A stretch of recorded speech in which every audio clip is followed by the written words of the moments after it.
Quanto podemos aprender sobre a história ao examinar os objetos deixados por nossos ancestrais? A resposta é: muito. Mesmo os menores artefatos podem nos fornecer informações valiosas, e nunca nos cansamos de ouvir suas histórias. Neste vídeo iremos conhecer descobertas arqueológicas chocantes, algumas que desafiam o que sabíamos. Apoie o admirável mundo. Deixe o seu like e se inscreva no canal. Número 8. Corda de Arco, Europa. Você deve ter ouvido falar de Atzi, o Homem do Gelo.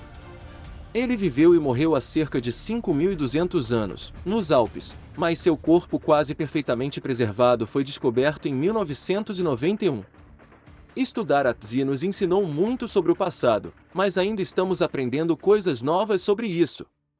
No final de 2019, pesquisadores confirmaram que uma corda torcida encontrada na aljava, que é um estojo usado para carregar flechas feito de fibras animais, é uma corda de arco.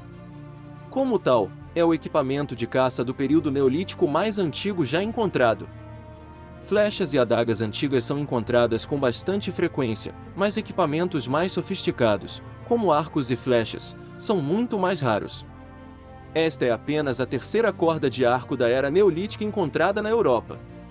A descoberta da corda do arco resolveu parcialmente um dos mistérios mais duradouros do Reino Unido: o que o caçador da Idade do Bronze fazia nos Alpes congelados, sem um arco funcional.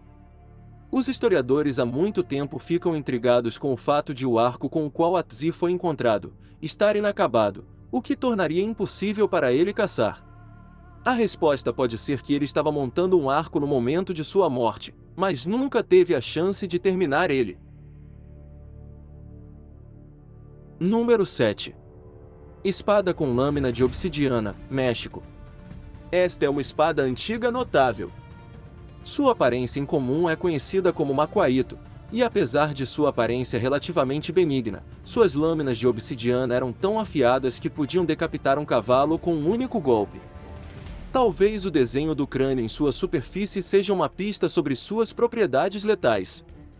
Armas como esta eram feitas de madeira de carvalho, com múltiplas lâminas dentadas feitas de vidro vulcânico. Quando usadas no campo de batalha, as armas cortariam membros ou causariam sangramento catastrófico. Em alguns aspectos, elas eram muito mais perigosas do que uma espada comum. Apesar do fato de os astecas serem grandes fãs do macuaíto, provavelmente não o inventaram. A maioria dos historiadores acredita que as armas eram comuns em todo o México e na Mesoamérica, embora tenham sido os astecas que as dominaram. Até o próprio Cristóvão Colombo ficou fascinado com o macuaíto, depois de o ver sendo usado em batalha, e colecionou exemplos deles para levar para casa, na Espanha. Infelizmente, não há mais exemplos originais de macuaíto no mundo hoje. Número 6. A Máscara de Varka, Iraque. Existem dois nomes para nosso próximo artefato: a Senhora de Uruk e a Máscara de Varka. Como você quiser chamá-la, é uma excelente peça de escultura e de história. A máscara foi confirmada por testes científicos como tendo 5.100 anos, o que a torna uma das primeiras representações artísticas conhecidas do rosto humano. É feita de mármore esculpido, e tem sido interpretada pelos historiadores como uma representação de Nana, a deusa mesopotâmica do sexo, do amor e do poder. Embora apenas a máscara ainda exista hoje, é provável que já tenha sido montada em uma imagem de culto de madeira muito maior. No entanto, é difícil dizer com certeza, porque a máscara simplesmente não tem paralelo no seu período. Temos sorte dela ainda existir, pois a máscara foi saqueada logo depois que os Estados Unidos da América invadiram o Iraque em 2003, mas foi recuperada e acabou voltando para casa, onde agora está na coleção do Museu Nacional do Iraque. É possível que nunca tenha sido planejada para ser uma máscara, e possa ter tido conchas para representar o branco dos olhos, e lápis lazuli para as pupilas, mas não há como de fato provar isso. Número 5. Grande Fortaleza de Herodes, Israel. As ruínas desta antiga fortaleza, que existe nas partes ocupadas da Cisjordânia, parecem ter sido esculpidas em linha reta, na boca de um vulcão, mas não foi bem isso que aconteceu. Os arqueólogos acham que a fortaleza, que também serviu de palácio, foi construída em algum lugar do século I, perto do ano 40 c, e foi fundada pela figura bíblica do rei Herodes. As suas forças tinham recentemente desfrutado de uma vitória militar significativa na região, e ele queria consolidar a sua posição de forma surpreendente. Toda a colina onde fica a fortaleza em ruínas é artificial, e até hoje, é o ponto mais alto do deserto inexpressivo. O rei deu o seu próprio nome à fortaleza e ordenou a construção de um castelo de 4 torres, com um enorme pátio e pisos feitos de elaborados mosaicos. Ele também mandou construir uma cidade no sopé da colina, puramente para que as pessoas pudessem olhar para sua grande fortaleza. Quando as forças romanas chegaram à região, imediatamente não gostaram dela e a despedaçaram no ano 71. Número 4. Taça de Nestor, Itália. Desde o momento em que os humanos descobriram que era possível fazer vinho esmagando uvas, passamos a incorporar ele aos galões.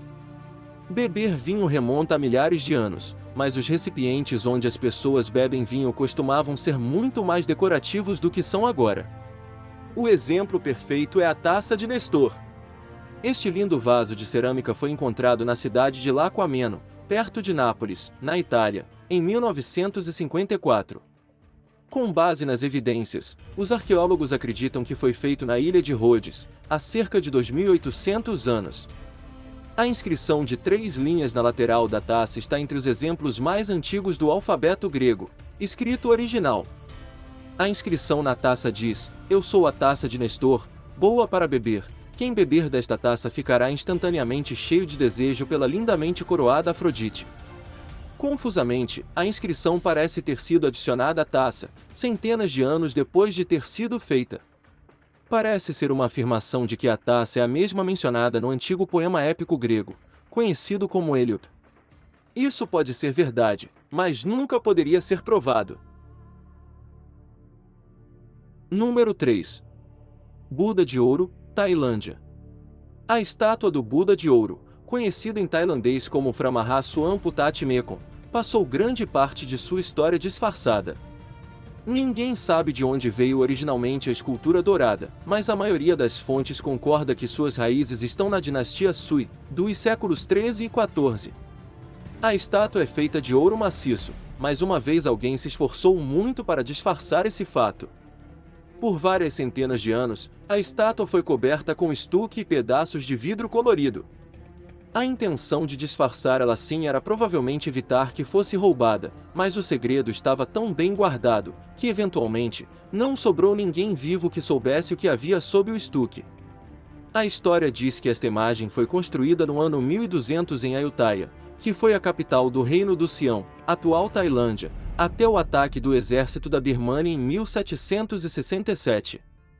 Quando os monges que protegiam a imagem souberam dos rumores de que os birmaneses estavam a caminho de Ayutthaya, eles decidiram cobrir a estátua com estuque para proteger seu real valor e evitar que fosse saqueada. A imagem caiu no esquecimento, e ficou 200 anos assim, até que com a construção de novos templos em Bangkok, ela foi trazida.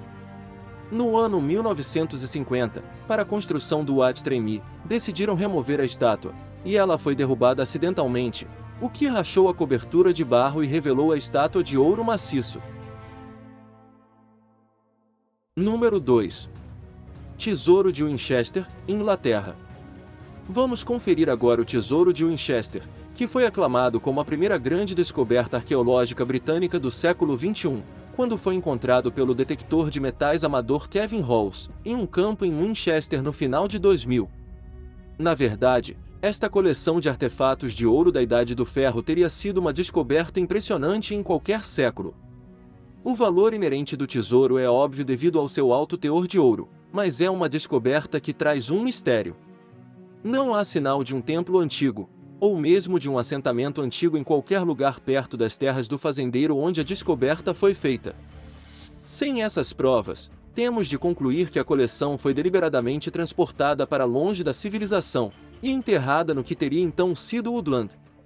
Presumivelmente, quem o enterrou, queria garantir que ninguém jamais o encontraria. E talvez eles tenham enterrado tão bem, que não conseguiram encontrar ele sozinhos. O design das peças tem mais de 2000 anos, e são alguns dos melhores exemplos da época. Isso explica, de alguma forma, por que a arrecadação total foi avaliada em mais de $500 milhão.